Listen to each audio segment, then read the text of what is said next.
All right, guys. Well, let's get started again.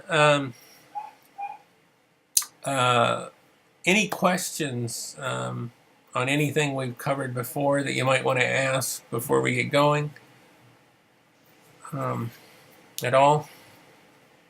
Feel free to, again, just write anything down on the side if you'd like.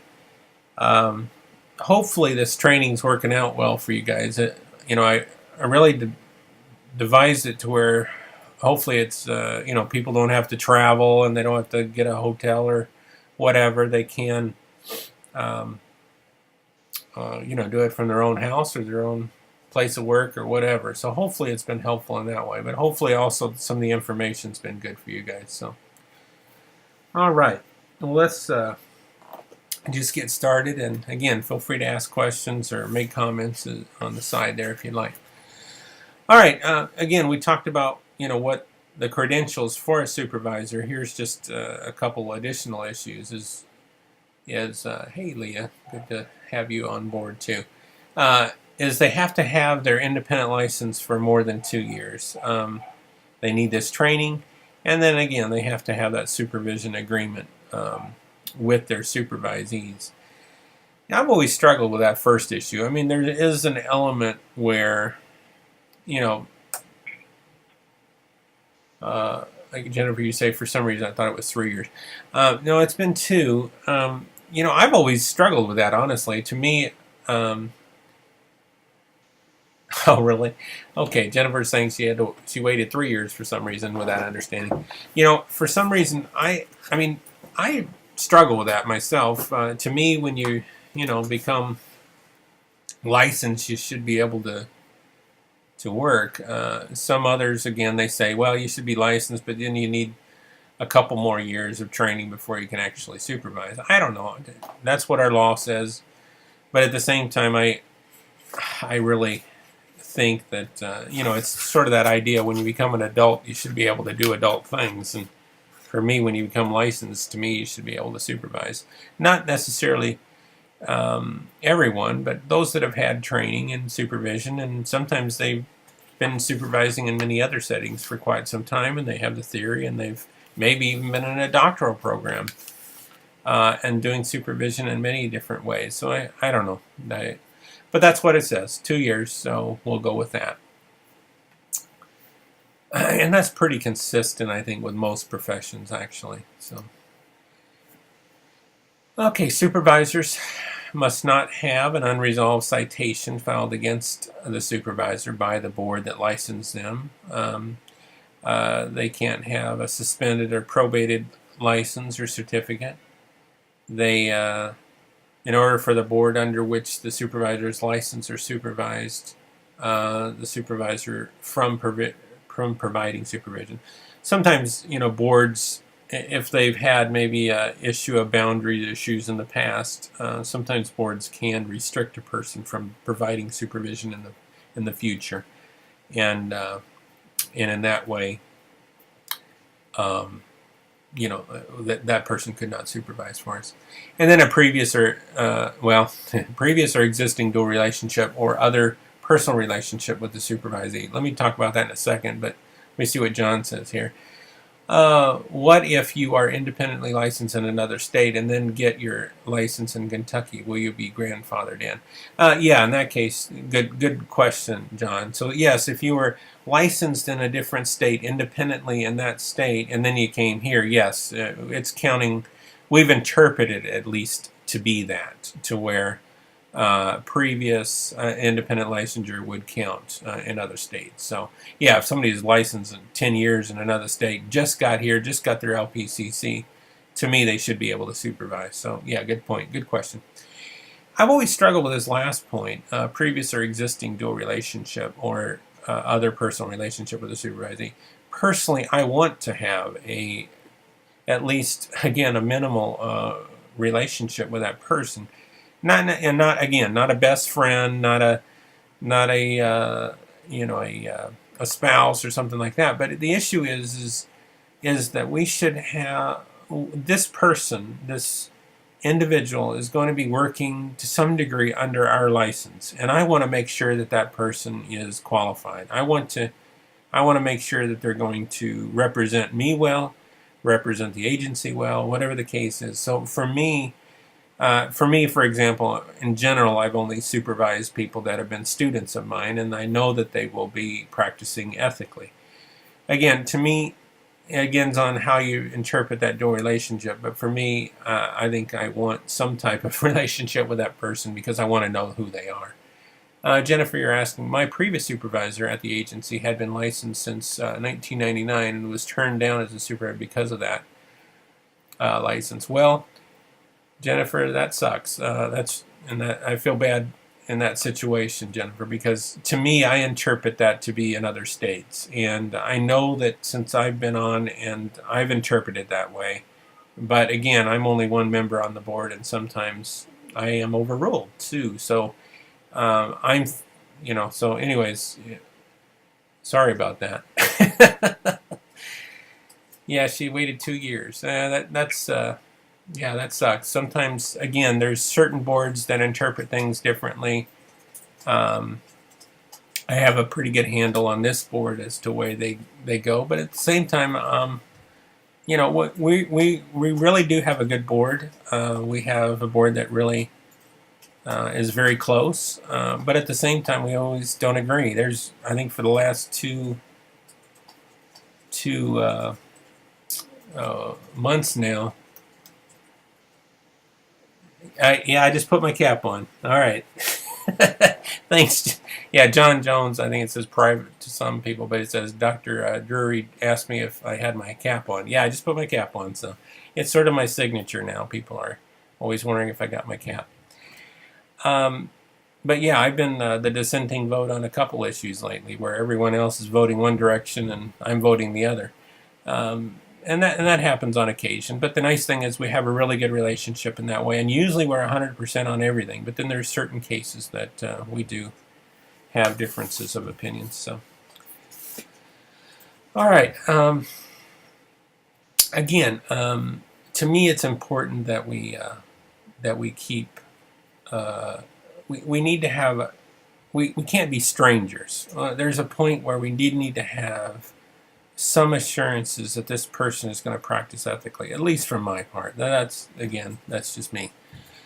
Supervisors' responsibilities in 060. There's been a few changes in the regulations, this regulation in the last few days as well. So let me go over some of that. This one says a supervisor of record shall assume responsibility for the practice of the supervisee. A supervisor shall not serve as a supervisor of record for more than 12 persons. This was 6 just a few days ago, and we've upped this now to 12. So you can take up to 12 supervisees. Here's an example where I've been overruled in a case. I do not believe really it's the board's job, in a sense, to regulate any number. I believe it should be unlimited. Me as, say, for instance, a person that may not want to see clients per se, but would be willing to supervise people as a counselor educator. To me, I shouldn't have a limit on that. I don't think. I think having 15 would be fine, or an agency to supervise many people in different settings. I don't see a problem with that, and yet. So in that sense, I don't think we should have a number here. But others disagree with me, and that's, again, I respect their opinion, and they had a stronger opinion on the board. Or at least I should say that when we went to counselor educator type meetings, it seemed like a lot of people believed that we should have some kind of cap. But at the same time, they were willing to allow us at least to double the numbers.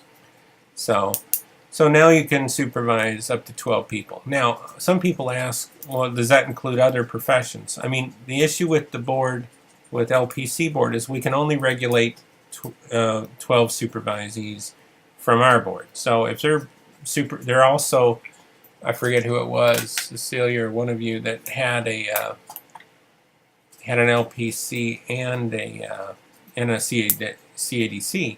I mean, you could supervise more than that in a sense because we're not regulating what you do for other boards in that sense. Also, some people are doing supervision in other settings. For example, they may do academic supervision as well as as well as their clinical supervision. They may be, let's say for instance, in one sense, an LCSW could be supervising their LCSWs, maybe up to 6 there. They could be doing some from our board. Then they could also be doing some if they were at, a CDC or something like that. So, I mean, there's many ways to look at it. But again, for us, we're looking at 12 LPCAs in that sense. Yeah, Jennifer, that's correct. You now can supervise 12 instead of 6. So that has just changed in the last week. Okay, experience under supervision. It shall consist of direct responsibility for specific individual or groups of clients, and it should offer a broad exposure and opportunity for skill enhancement with a variety of developmental issues, functions or dysfunctions, diagnoses, acuity levels, and population groups. The issue is here, you are the supervisor. You can tell them what to do in that sense. You hold the keys to their independent licensure. And in that case, not that you should take advantage of them in that way, but at the same time, you are one of the last gatekeepers in the process. And in that case, just think, they're going to be independent one day. So what should they be exposed to? And hopefully you're exposing them more than just doing, PRI groups. They should be doing many different things. They should be working with addictions. They should be working with couples. They should be working with children. They should be working with different diagnoses and populations. So hopefully you can get them out of their comfort zone and put them in a crisis situation. Again, that's for their good. You're going to be signing off on their hours, but hopefully you can endorse them as well in the process. It's not just the hours, it's also, do you believe that they would be not only ethical in their practice, but they have a good wide variety of experiences in which they can practice independently.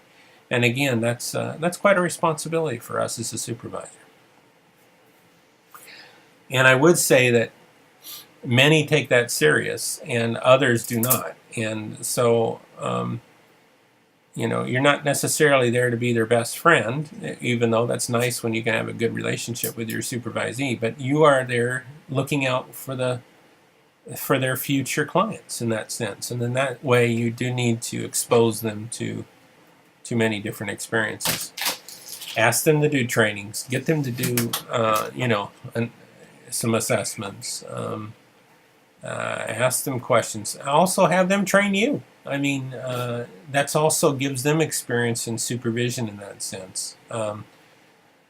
So once you, and again, when we get into, if we can, get into issues related to supervision models, I mean, there is a developmental model where you would take this person and you're the mentor, you're the teacher in the beginning, but later you might actually try to even switch that roles when it's coming close to the end of the supervision time and actually have them teach you new skills and try to practice or role play a supervision because they'll be doing that in the future as well. And there's sometimes very little supervision training being done in some of our clinical programs.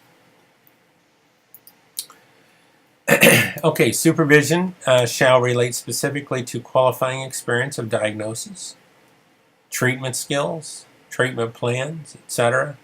Again, we need to be able to help have them giving people diagnosis and working through that and asking them to work through these differential diagnoses. Why did they choose that diagnosis? They should be working on treatment skills, treatment planning. They need to go through the paperwork and again, challenge them in that process. A supervisor shall not continue to practice professional counseling if they do not follow the supervision agreement. So again, what you have said that you would be working with the clients or with your supervisees to the board, they should be following what you have laid out that they would be doing. And that you'd be working on. Sometimes, a supervisee thinks, well, I got a new job. I don't need to change my supervisory agreement as long as I'm using the same person. But in some cases you do. They need to follow the agreement in whatever to the board, just to make them aware of what's going on.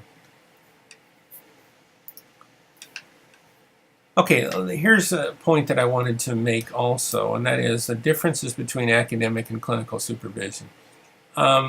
We are regulating, in this case that we're talking about, clinical supervision. But in some cases, LPCAs are even able to provide academic supervision. So let's say a person is in a counseling program and they are starting their practicum or their internship. Their CACREP standards just requires their supervisor to be licensed, but also to have had 2 years of experience. Now, in some cases, that doesn't mean that still doesn't require them to be independently licensed. So, in some cases, they could actually be providing training for students in training, for counseling students in training, counseling interns.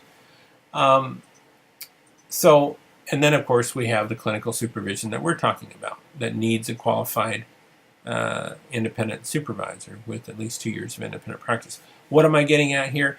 Is just be aware that of what your supervisee is doing. If you are their supervisor, just be aware if they are providing supervision, because you are also they're still doing that under your license. The main thing here is just understand that if you are, let's say you have 12 people that you're supervising, you are also not only responsible for your own clients, but also all those clients as well in some degree. A vicarious responsibility, if nothing else, and a liability. And then just think about that they then might be providing supervision to others in an internship or practicum situation, in which now you're responsible for another layer of potential clients at the lowest level of education. Nothing wrong with that if you're okay with that, but the issue is you should always be aware that that is a possibility, and that these LPCAs should be letting you know what's going on. Okay, does that make sense? Hopefully.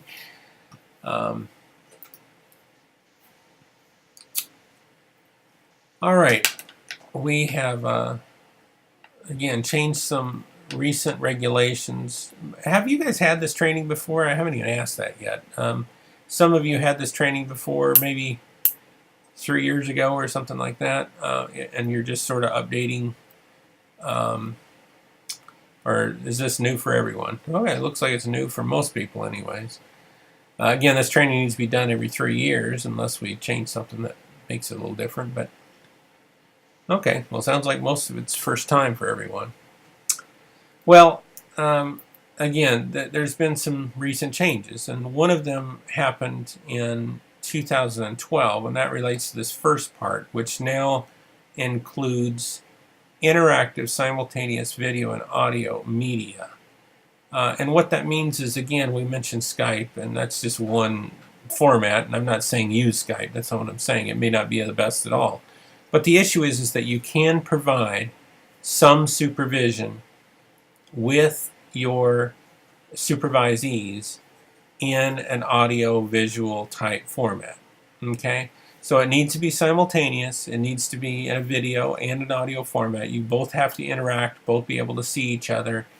It wouldn't work as much in this format unless I opened up the mics and all, so you guys could interact as well. But it can be done. Let's say you do, 4 sessions every week. You do one, so you'd have 4 in a month. You could do 3 of those in that type format. The only one, you'd have to at least do 1 at a minimum of a direct meeting per month with that person and the supervisor all physically present in the same room. Okay, they're both breathing the same air in that sense. Okay. Now, we have really struggled with this term face-to-face because it is in our law, and sometimes the law is difficult to change. But what we did is we, again, redefined what face-to-face means, and that's when we included triadic, or excuse me, we included the simultaneous video and audio. But we also changed, face-to-face individual supervision. We also changed that to include triadic. Now this is a law or a regulation that just changed again a week ago. So now you can provide supervision to 1 or 2 supervisees. I know that doesn't quite fit individual, but we've redefined the term so that it works. And again, that's consistent with KCREP. It's consistent with our national standards that triadic supervision is quite effective. Okay. Now, again, that means 1 or 2 people at the same time. So in one sense, we've increased things, increased from 6 supervisees now to 12, but at the same time, we've also allowed you to supervise up to 2 people at a time. So that is, hopefully that has been a tremendous help to you guys in the process. Now, one thing that hasn't changed is group supervision. On the board presently, we would like to change that actually, and to allow some group supervision. But again, that would change the laws, and we have to look at doing that in the future. We're not going to be looking at opening the law this year. But anyways, in time, we may look at allowing for some group supervision hours, potentially 40%, say for instance, of the 4,000 hours the 100 hours could be potentially in a group supervision setup. But at this time, that's not an option for us. But hopefully, you'll appreciate that we've allowed some triadic in that process. Anyways, sound good? Is that a positive thing for you guys? Do you believe? Again, you guys are the first to even really hear about that. So, is that a positive step in the right direction, you think? Is that going to help you?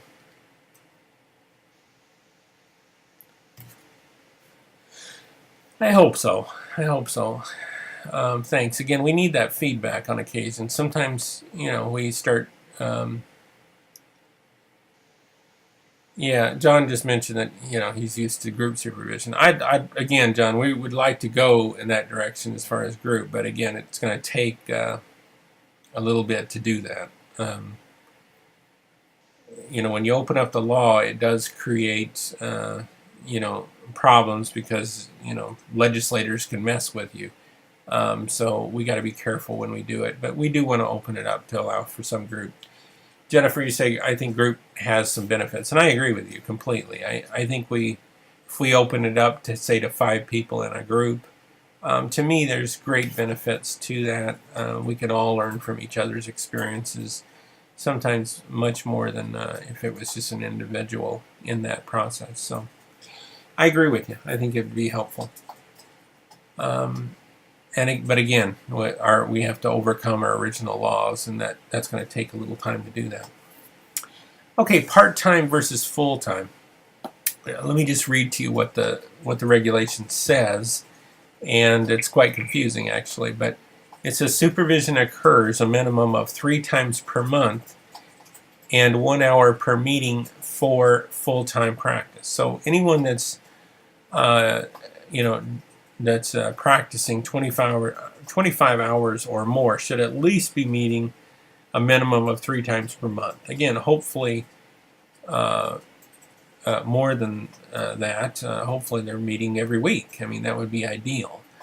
At the same time, there's some people that are just, they have their license, their LPCA license, but they're only coming in 5 hours a week. I mean, that's all they're doing. And in that case, you don't have to be supervised that much. You have to at least meet once a month.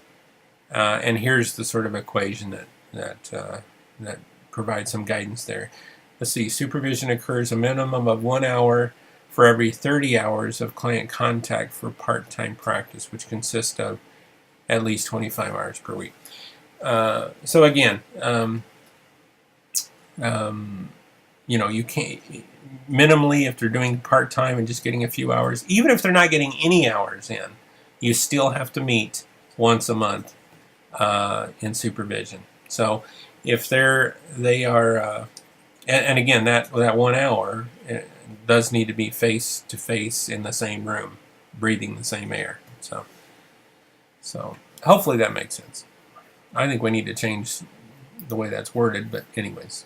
Okay, let's move now into what that person, the idea is that you're providing now, they become an LPCA. Now you have provided them the supervision. Now they're moving toward their LPCC. What do they need? What's the goals and so forth? So let's look at that. So the regulations state that, John, there is, and one of those is a new regulation that just took effect. But in general, there hasn't been a provision for that. But yeah, I'll go through that in just a second. John's just asking if there's room for medical leave. So let me get into that in just a second. In the past, I would say this, that there's been really not much room for that. I mean, in general, they still had to provide, at least once a month supervision, but to maintain their license. But now we've just created a inactive license, which should help a lot of people. So that's the goal behind it. So I'll get into that in just a second. Okay, so 060 in our regulations again talks about ethical practice and a relationship. It talks about the number of hours of direct time with clients, and that is 4,000 hours they need total. They also need 1,600 of those that would include direct client hours. Now, their 4,000 would include their direct client, would include their supervision hours, all of that together. And then they need, again, this the supervision hours to be 100. Now, again, we've changed the definition of face-to-face individual, so it could be 1 or 2 people, but in general, they need 100 of those hours. So now think about that in relation to time. So if you met once every week for 2 years, let's say you take 2 weeks off a year, that comes out to be 100 hours of supervision. So it's sort of guided in that direction. 4,000 hours of general hours, you're looking at a 40-hour week times 50. Again, take 2 weeks off at least, and that's 2 years of full-time practice. And again, 1,600 hours if they're getting at least 16 hours of direct client contact every week, then they should be good for a 2-year span. So, that's sort of the guiding principle behind that. They should be a full-time practitioner as an LPCA for at least 2 years. And there are times when people come to us, they just got their LPCA, and they're trying to get their license within a year of being an LPCA. Now that's impossible. So obviously we're going to ask for logs, and potentially even if a supervisor signed that application saying that they got all those hours, we're asking the supervisor to also come before the board and explain it. So just be aware of that, because that's wrong. We cannot have that. And what we usually see in that case is a misunderstanding of what they can count as hours. For example, we've had counselor educators. We've had people that should know better, but are actually teaching teaching students to be counselors, and they believe they can count all of those hours of their teaching. That's not the case. They cannot do that. They cannot count recruiting for a program to be hours toward the practice of professional counseling. This is they think that they can advise their students and call that counseling. That is not counseling. That is advising. Again, they need to have treatment plans with these individuals to count. It needs to be not FERPA that they're working with. It needs to be HIPAA, for example. So just realize that it should take around, again, 2 years. And if it comes much earlier than that, the board is probably going to question that.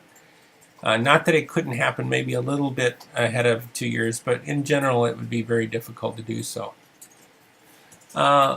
John, you say, I was an administrator 30 hours per week and a therapist for 20 hours per week. Yeah, again, some people, again, they have different duties. And again, as long as they're explaining that in the way they would fill out those applications, then the board can understand that. It's when it's not very clear and they're trying to count, like you say, those huge administration hours toward their, say, direct hours or something like that. It makes it a hard case. I mean, I've literally seen in the past, before I was on the board at least, where I know certain people got licensed and I don't know if they ever saw a single client, and that's what we cannot have. There, for example, is a school that was has what they call enrollment coordinators, and they made the case in the past that they were doing career counseling. Well, career counseling, is giving people options. It's not guiding them toward one program. And in this case, it was these coordinators they were not providing counseling whatsoever, and they're dealing with students in which they're also the teacher, giving them grades. You cannot count those people as clients. That's awful. And anyway, so here's some of these people really got licensed without a single client that they ever saw, to my knowledge anyways. That should never happen, and it will not happen on this current board because, again, being aware of those situations that were occurring. So anyways, the issue is for the protection of the public, and again, to continue to hold high standards for our profession, we need to make sure that, as supervisors, that our supervisees have had good experiences that has trained them to be an independent practitioner. Again, giving them the exposure to those situations, those clients, and you are, again, that last gatekeeper that will sign the paperwork saying that they have had that. So, and anyways, there's the hours that they need. To become an LPCC, they need to complete the application, again, specifically for that. They do not need to complete, if they've already had an LPCA, they don't need to complete the paperwork related to their education requirements because they're already good there.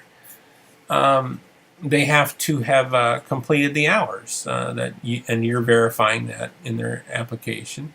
They have to have completed the testing requirements. Now, in this case, they can take either the NBC, the NCE, the National Counselor Exam, or the National Clinical Mental Health Counselor Exam. Either one of those, the NC or the NCMHCE, are good for our state. So they can become licensed as an LPCA, really just with their educational requirements and your supervision agreement. But once they are an LPCA, they need to get two things primarily. One, they need to complete their hours, and they need to take the test. Now, you as a supervisor, in some ways, don't care in the sense of whether they complete the test in the beginning or the end. But the issue for me is that I think we do need to, in some ways, keep them accountable. And I would ask my supervisees to take that test early. I mean, they may fail, and then they have opportunities to retake it. The issue is that they should not continue to wait, and then you're continuing to provide supervision just because they have, well beyond the 4,000 hours, just because they're afraid of a test. We need to deal with that in supervision, in my opinion. John, you ask, are both of these nationally recognized tests? And they are. Both of these are done by the National Board of Certified Counselors, NBCC, and yeah, they're both recognized. Both of them, NCE is probably the most popular test, and it's offered by most states as their primary licensure test. But we've also added as an alternative the NB, again, the National Clinical Mental Health Counselor exam.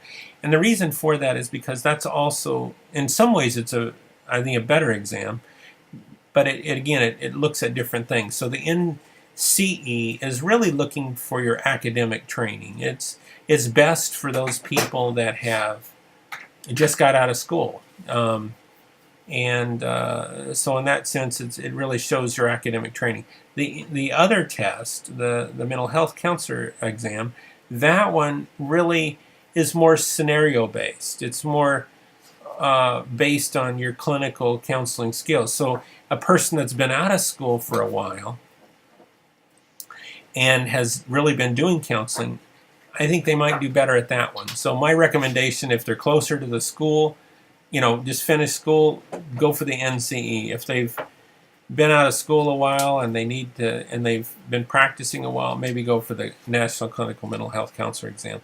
And they may also consider a couple other factors. One, if they're thinking of moving to a different state, they may want to look at the state in which they're going, because some states require one or the other.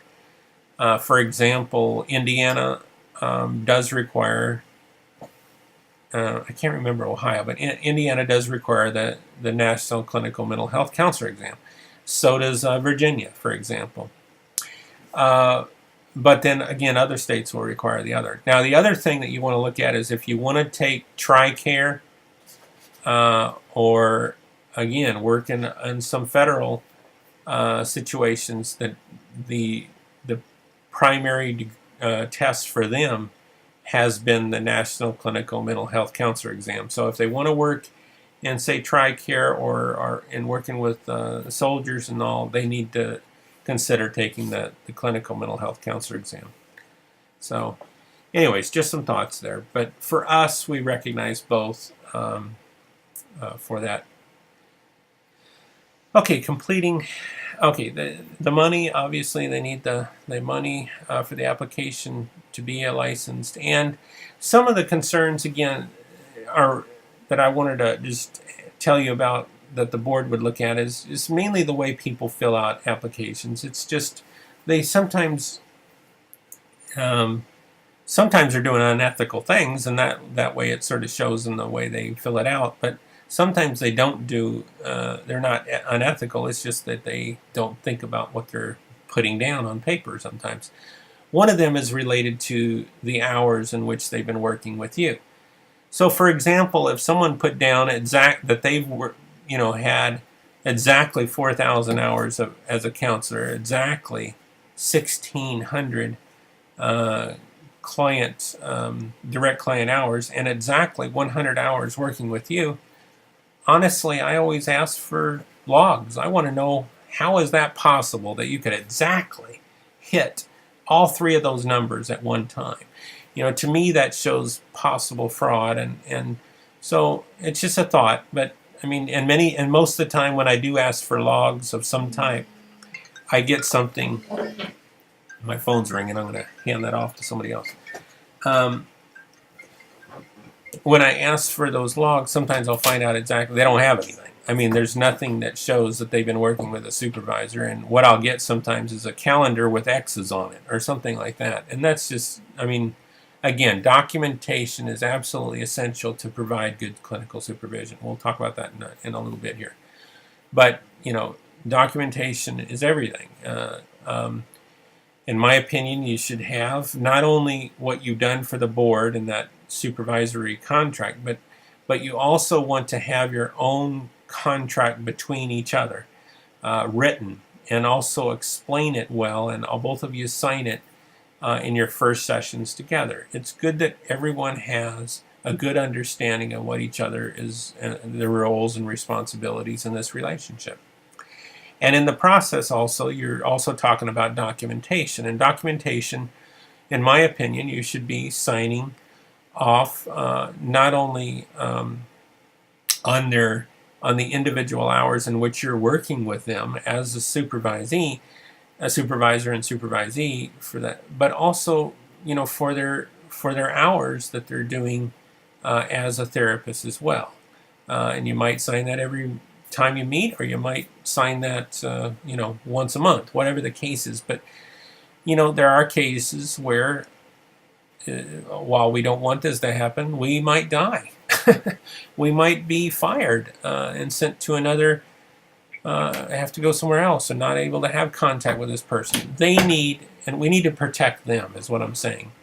We need to protect them as our supervisees so that they can go back and have documentation if something, abrupt like that happens. There has been cases where, say, a supervisor does pass away or is fired, and the agency says that the supervisee cannot have contact with that individual, that they are left with no documentation whatsoever that they've been doing supervision for a year or a year and a half or something like that.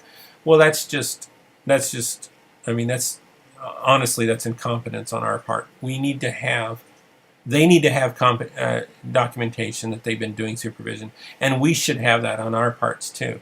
One of these days, if something happens on one of their with their clients, a suicide or something like that, we're going to be called in. And if we have been doing, we need to have evidence that we've been working with this individual and what we've been talking about, and that these issues are discussed, and that we have been providing feedback. So anyways, that's again, just I know I'm doing a little preaching there, but the issue is we should be doing not only our client notes, but we should be doing something similar when we're providing some supervision. We should have our own documentation for that as well. Okay, new status. And again, I think someone mentioned this before. I think it was John, but maybe it was somebody else. What do you do when a person, it was John, is, say, on medical leave? So this is what we've just now developed, and this is a new status that has just occurred in the last week. This took effect, I think it took effect on the 6th. So there's two parts of this. One is inactive status, and the other one is retirement status. So let me read the inactive first. It says, Section 1, it says, inactive licensure status may be granted to a LPCC or an LPCA pursuant to the statutes upon written request to the board. The licensee shall be relieved of his or her obligation to pay the renewal fee, but shall meet the requirements for continuing education. Okay, so and there's more to this regulations, but I just wanted you to get at least the gist here. The issue here is this: let's say a person is pregnant and they want to take off some time for that. It can be for any reason. We're not necessarily giving a reason, but they want to maintain their license. They want that behind their name. That's important to them. Then what they do is request that of the board. And while they'll still have to be continuing the education requirements, they don't have to pay their renewal fees, but they do still need to apply. And they can continue in an inactive status up to 3 years. Now, after 3 years, they're placing themselves in a bad position in which they will have to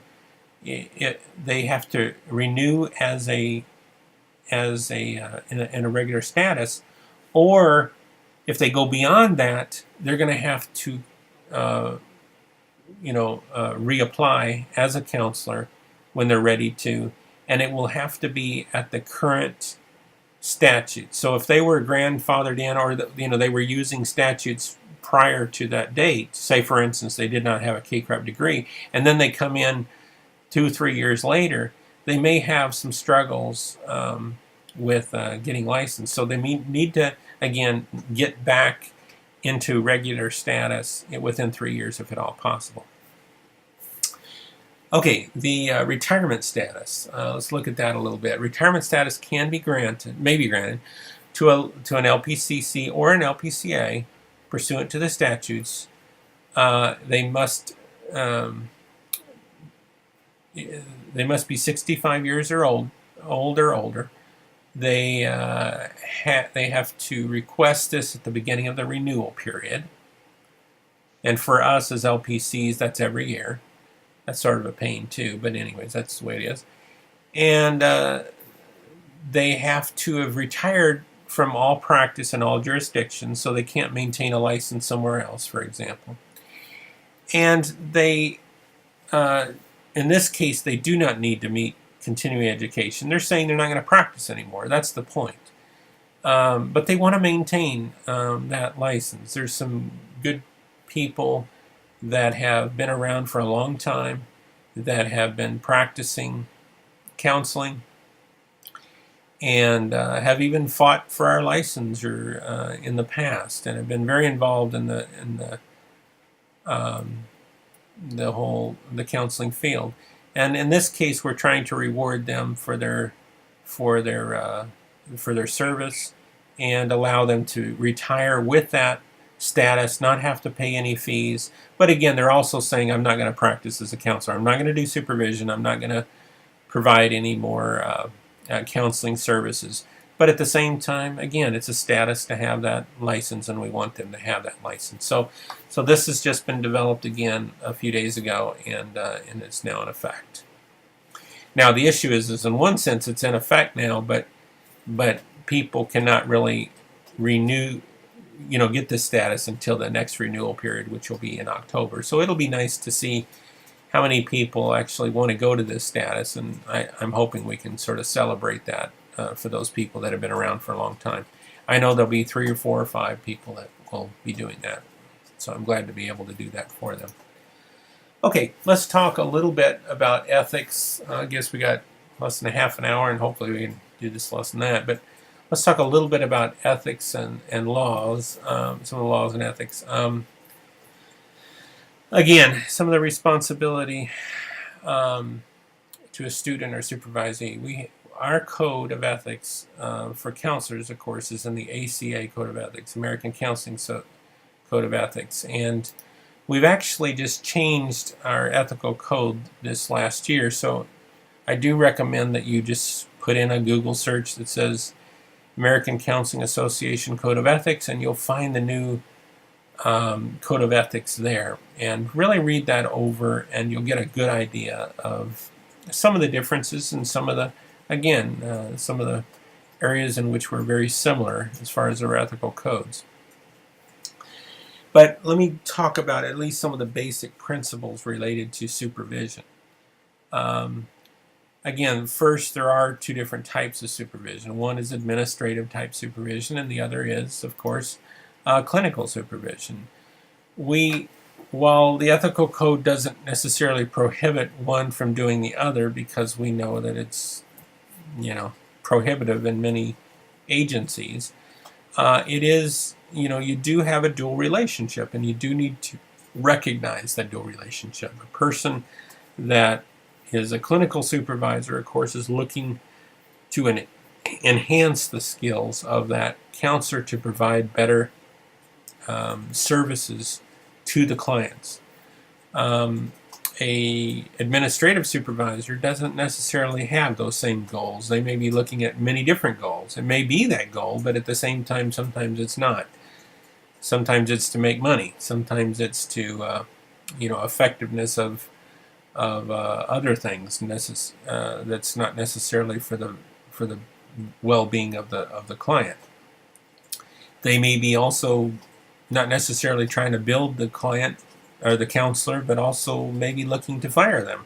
So, there's different goals, and if you're playing that dual role, please be aware of those conflicts and actually discuss those potential conflicts in the first sessions with your supervisee.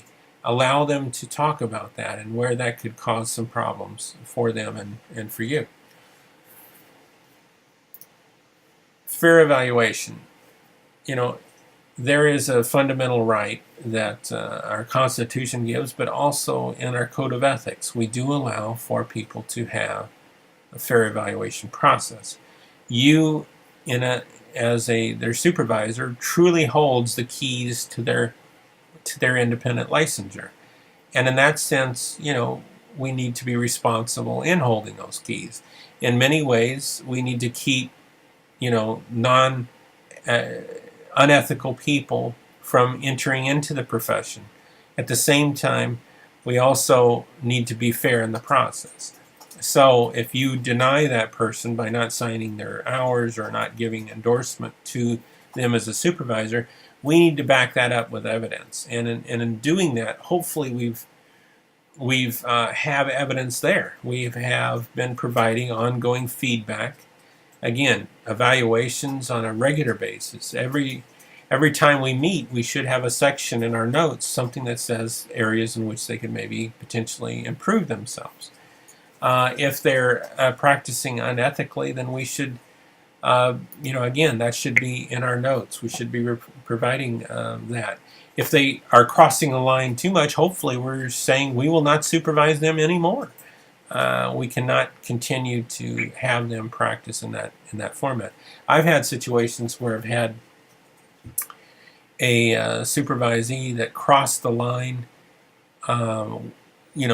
once or more in a manner in which, again, I do not want to place my license in that liable situation. So I've immediately sent an email to the board and make sure that I got a feedback back from them that they recognize my email, that I will no longer be their supervisor as of that date.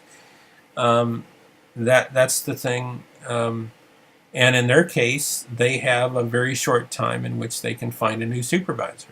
And hopefully, the new supervisor will be asking questions and requiring the supervisee to allow them to discuss this with the previous supervisor so that they're aware of the risk of taking this supervisee. We have to work together to maintain the high standards for our profession and to protect clients. I think there's some people that should not be in this profession, and I know that you have examples of that. So anyways, help each other out in that process. Here it's talking about two different types of feedback. We should be giving, again, formative type research, providing designed to help supervisors improve their skills, and descriptive in behaviors, specifically what we're wanting, but also summative in the sense that we look at overall performance of the supervisees. There's nothing wrong with them also, providing feedback of your supervision. I have different forms which I'll also give you. Don will send to you as far as a link that will give you some self-evaluations as a supervisor, or forms in which they can evaluate you and you can evaluate them as well. I hope those are helpful to you. It needs to be ongoing. Again, the standards require that it's ongoing and both in oral and in written form. So that's part of our code of ethics. Informed consent, of course. Clients need to be aware that their counselor is under supervision. They need to be given that informed consent. If you ever enter into a counseling session to supervise, the counselor needs to, have that informed consent. Okay, supervision agreements. Now, in this case, I'm not necessarily talking about our agreement that you would have with the board, but an agreement that you would have together. And I'm going to provide, again, some examples of this that I'll send to you, Don will send to you. But again, what should these agreements have? And I think it's important to articulate the supervisory relationship in detail to avoid later misunderstandings. Again, you need to have your addresses, your phone numbers. You need to formalize the relationship, know where each other is coming from, and what, even theoretical persuasion you might have in supervision or in counseling. You need to educate the supervisee regarding the nature of supervision. It needs to provide a model of how to approach informed consent with clients and provide security for both parties by securing the relationship in many ways.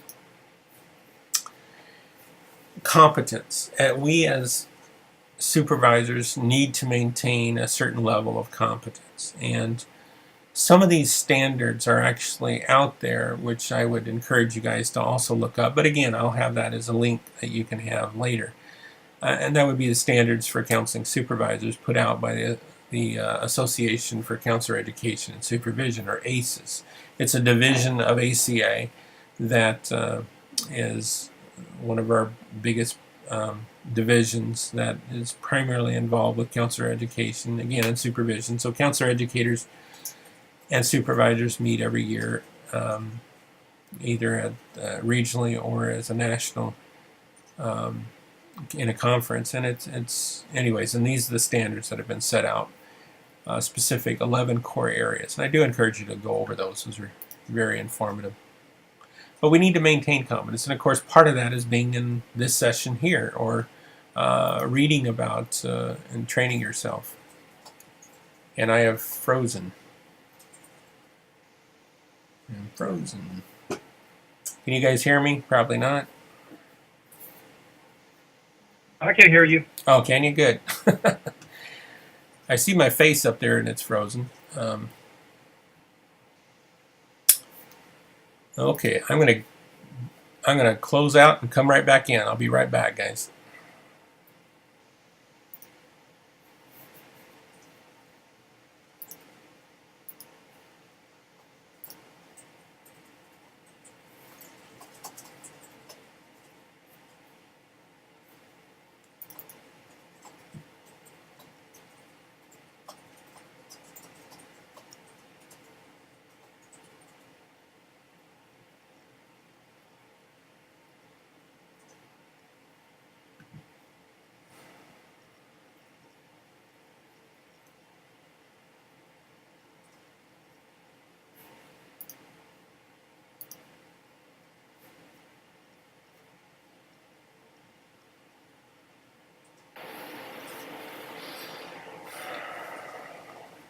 Welcome to any meeting. Welcome to any meeting.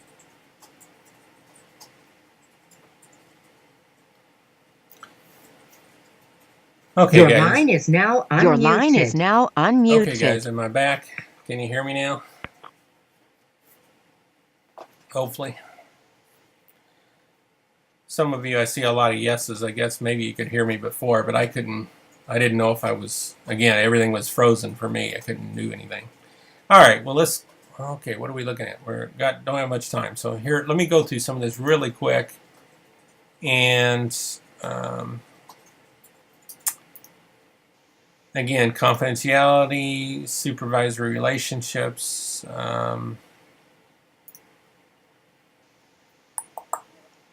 make sure, again, we do have to balance these roles of teacher, counselor, consultant, so forth. Again, accountability and responsibility. Again, we've talked about that in the sense that we're gatekeepers, that we have this vicarious liability that we have to maintain related to being supervisors. Again, you guys, you're the boss in that sense. You need to me, you even need to charge for supervision if at all possible. I mean, some people, if you offer free supervision just because you're a nice person, that's great. And sometimes, of course, if you're in an agency, I mean, that may be part of your job. But outside of that, hopefully you're charging for supervising. There's no need. I mean, again, it's like counseling. If people don't pay anything, then they don't really care about it either. And so anyways, that's just a little... and as for a lot of people ask, well, how much do I charge? Well, again, that's up to you. But most people are charging between $50 and $120 an hour. So, but anyways, that's beside the point. You can contact me more if you want more information about that. Again, Tarasoff case. Again, that vicarious liability that we all hold. If they're gonna sue someone because of something going on, they're gonna also pull their supervisor down too. And again, that's why we need that documentation and to know who we're supervising also. Some guidelines, again, maintaining a trusting relationship. I mean, that's obviously the same with working with a client. I mean, it's absolutely essential that you have that kind of relationship with your supervisees. Keep up with date. With legal issues, know what's going on in your profession. There's many things going on in our profession, especially related to working with specific groups that go outside of our own personal values that we need to be aware of, and that's very important that we maintain some competence in that area. Need to seek legal advice at times. Always have that available. Documentation. Again, we need to document our time and date we're meeting. List the cases discussed. You might use, codes for that in the sense of initials or something, but it's good to have some kind of running record so that when they're discussing something with you, again, they have a record that they've consulted with their supervisor.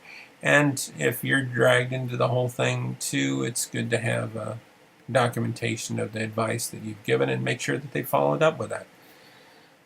Notes regarding client progress, recommendations for the supervisee. Again, they should always be improving their skills, and sometimes we see certain things they should be working with. We may even recommend that they see a video or that they read a book or something like that. Make sure that they follow up with your recommendations. Go to a training. Who knows? Follow up with these issues for future meetings. Plan for remediation of any significant deficiencies that they might have. Again, there's certain rights that the supervisor and the supervisee has. Again, those are in those ACEs type recommendations. One thing that's very important is also making sure that the supervisee is aware of your demands related to emergency situations. So if you are unable to, take a contact and take a call, you need to have backup people that they can call as well, backup supervisors. The issue is that, it is their responsibility to let you know when there's a crisis happening, but you also need to be aware, you need to be able to be contacted, or that they have someone else to contact in those situations. Expectations. Supervisees can expect their supervisors to, again, thoroughly explain the supervision process to the supervisee and secure their informed consent. Possess competencies in the 11 core areas that I mentioned. Look those up with ACE's core competencies for supervision. Be skilled at managing the boundaries of the relationship. Provide supervisee with ongoing feedback about their performance, and safeguard the confidentiality of information that's exchanged. Supervisees must be willing and open to receive feedback and to work to implement suggestions that will help them improve their effectiveness of being a counselor. I'm going to skip through some of these scenarios, which we could do, but let me go over a couple suggestions again. And one of them is first to have a contract. And again, I'll have some examples that I'll send to you. But we should have the basic information of experiences and interests, theoretical orientation, supervision style.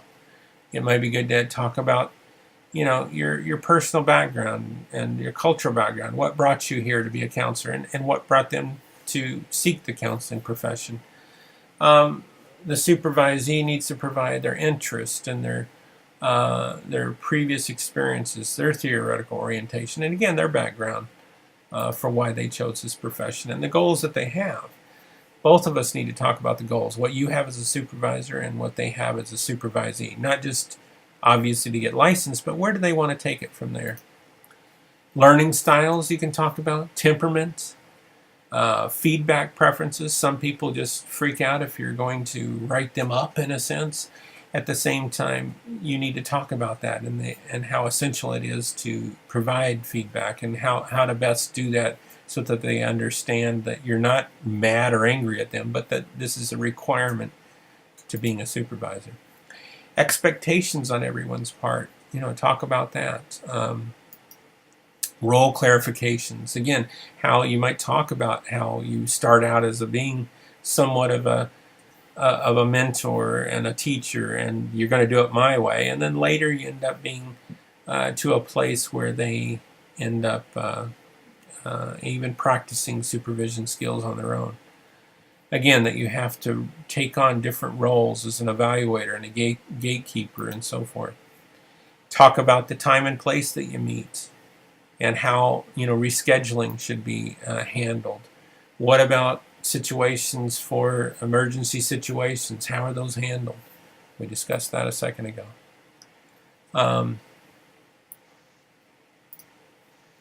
How to interrupt you. Maybe you could talk about alternative supervision in case you're not available or go on vacation.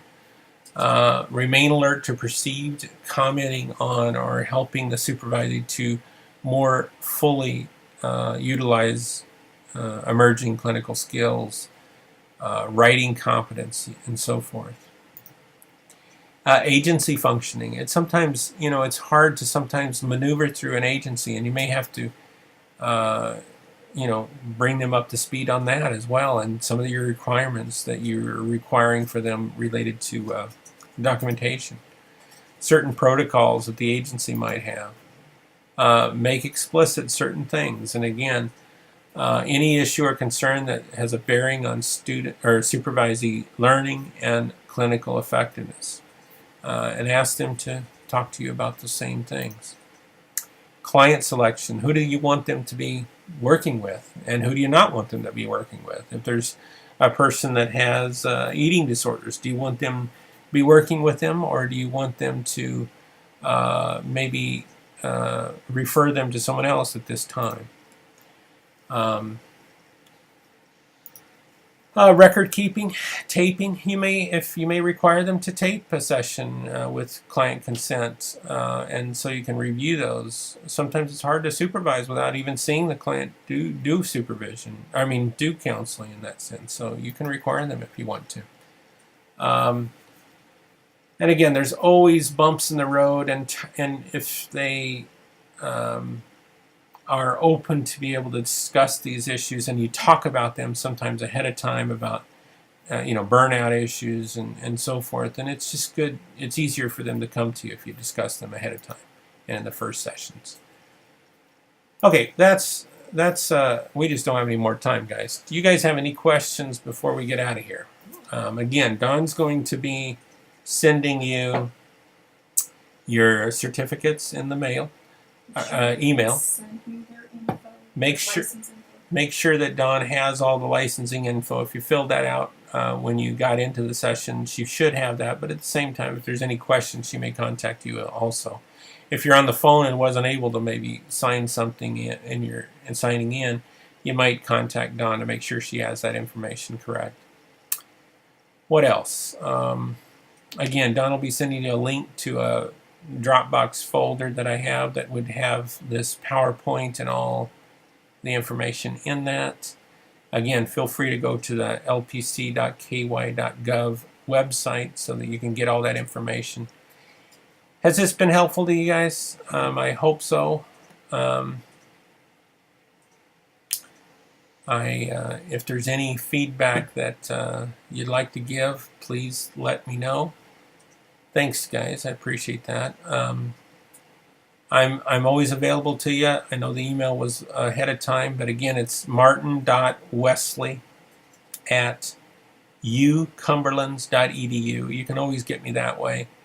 I'll be glad to answer anything I can for you. I'm sorry I cut out sometimes, guys, and especially that last time. Thank you, George. Anything I can do for you guys, answer any questions. Again, keep my contact information available to you. If you have any questions, feel free to contact me.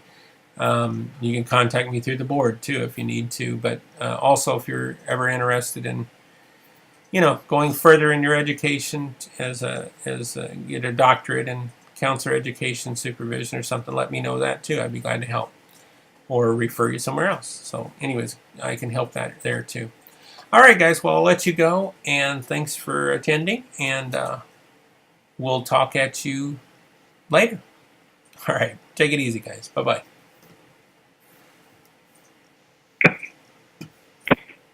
Your line is now muted. Your line is now muted.